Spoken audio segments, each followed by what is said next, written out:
లో కొన్ని వందల కంపెనీలు మార్పు చెందాయి. ఎన్జిఓస్ ను కూడా మార్పు చేయగలని నాకు ఆ విశ్వాసం ఉంది.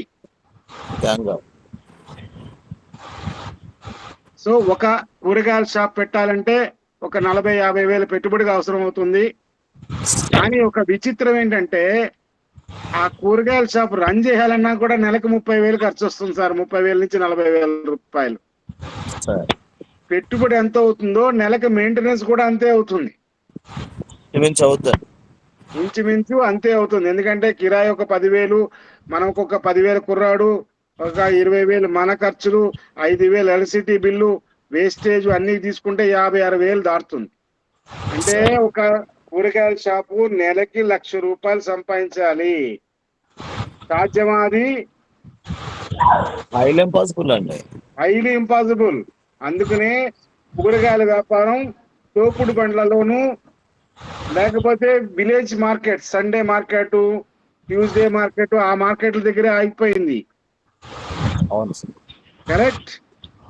సార్ అయితే కోవిడ్ టైంలో చాలా కూరగాయల షాపులు వచ్చాయి. దానికి కారణం ఉదయ్ భాస్కర్, అంటే మీ ముందున్నాండి నేనే. ఓకే, అది ఎలా చేశాము? ఒక కూరగాయల వ్యాపారస్తుని 100 కోట్ల వ్యాపారానికి ఎలా తీసుకెళ్ళాం? కూరగాయల షాప్ కి ఒక కూరగాయల ఓనర్ షాప్ వచ్చి,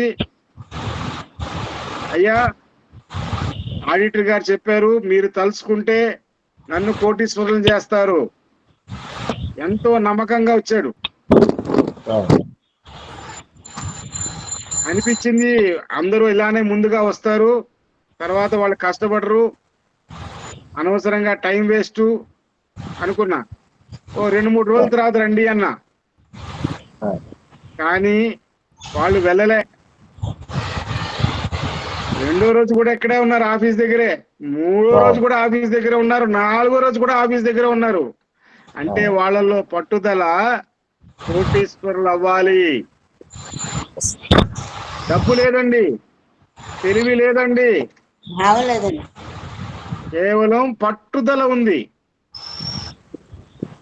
పని చేసే గుణం ఉంది. నిద్రపోయే గుణం కాదు, పని చేసే గుణం.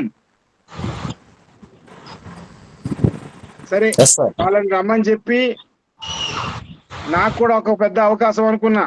ఎప్పుడు పెద్ద కార్పొరేట్ సంస్థలకైనా చేయడం, చిన్న వాళ్ళకు కూడా చేద్దాం అనే ఆలోచన నాకు కూడా వచ్చింది. దానికి